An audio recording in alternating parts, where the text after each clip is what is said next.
Why is everyone buying a Mac Mini for Maltbot, otherwise known as Maltbot? In order to understand why people are buying Mac Minis for this new AI tool, I had to try it out for myself. So I decided to buy a Mac Mini. Just kidding. I already have one, which I'm currently using to run my business with pre-built end-to-end automations. So naturally, I installed Maltbot, which is easy, but not so easy. I ran into some challenges and bugs along the way, but then I just decided to ask Cursor to install all of it for me, technology. So I ran this config file, went through the onboarding, used Claude Sonnet 4.5 as my default model, and then hooked it up to Telegram. So at first glance, I had my first chat. I gave it some information about me, and it was pretty straightforward. Nothing too special compared to your traditional chatbot like ChatGPT, Gemini, and God forbid Copilot if you're using it. I gave it some of my personal goals and information about my business. So I told it who I am. My name is Ritesh Ganji and I want to automate as many businesses as possible. That is my mission, and I want to save people money, time, and effort. So that's where things started to change. I gave it access to the browser and all of my Google services. Yeah, the command line, and in my browser, I gave it access to my passwords, access to almost everything. Now check this out. I gave it access to my webpage to review along with my ICP or ideal client profile document that it had to fetch from my Google Drive. From that, it gave me a full list of improvements. It literally obliterated my site and gave me constructive criticism, saying, you built a very nice website. However, it does not speak to your ICP at all. You're just talking about hitting golf balls in Dubai, and your business owners and founders, well, that's very nice and all, they're not looking for lifestyle changes.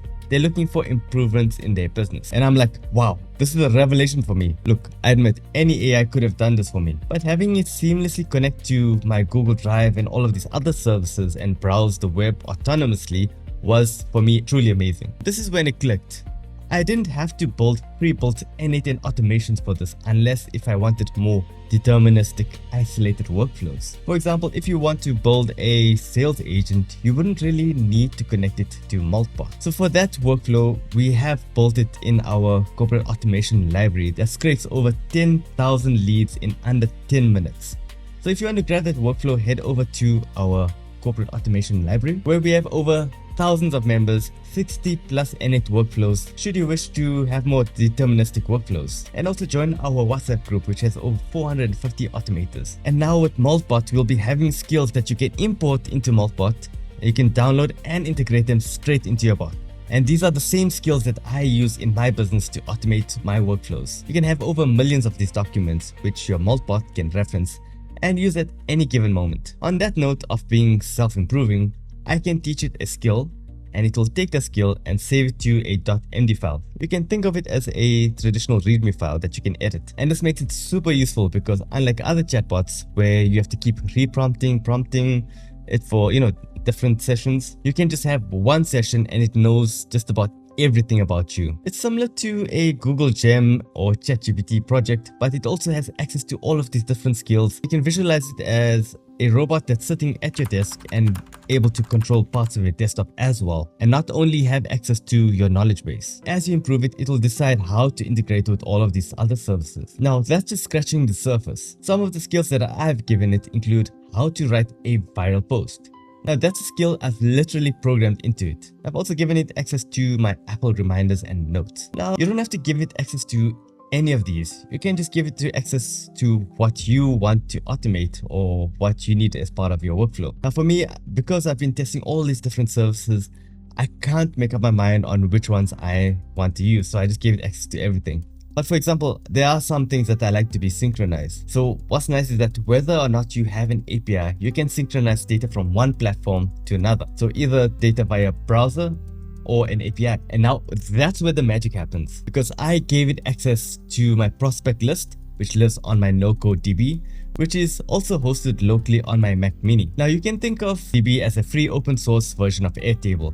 And I also have Plane, which is a project management tool. It's also open source and replaces ClickUp in Asana or even Trello. Now, what's really cool about those things is that it searches my Gmail, checks my calendar, and also updates and synchronizes my day, basically optimizing what I've been working on. So I even told it to sync up my Google tasks automatically to make sure that I don't waste time updating each place manually. I can tell it, okay, this is what I'm working on, and it will update my prospect database, my project management tabs, and also check all of my meetings. It can draw conclusions from my prospect list that I've worked on, and based on what they've emailed me versus what else I have to do for them, which is pretty amazing. And once I've set it up, it will automatically update the progress and status of each prospect in the database as well as on my other platforms. It helps me manage all of these prospects across all of these tools, keeping track of different prospects in my database versus the active projects that I'm working on or the deals that I'm trying to close, and then updates them in Google Tasks so I can focus on only those specific tasks for the day. So here's the thing, you can't do this with any other chatbot, not that I know of.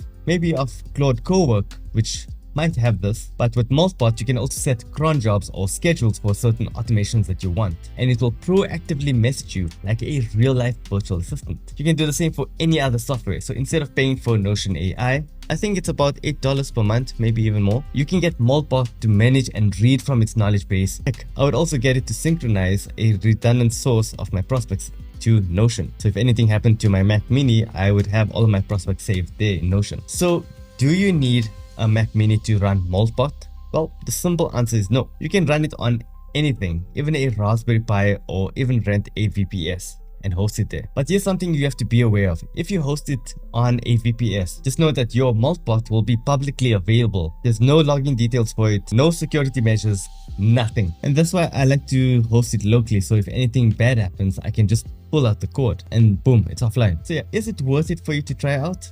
I would give it a definite hell yeah. From what I've seen from a lot of influencers out there, they all highly recommend it, except for one person, Nikki Sarah, who I do look up to. And however, I do disagree with what he is saying. Sure, it's a security risk. You can manage those security risks.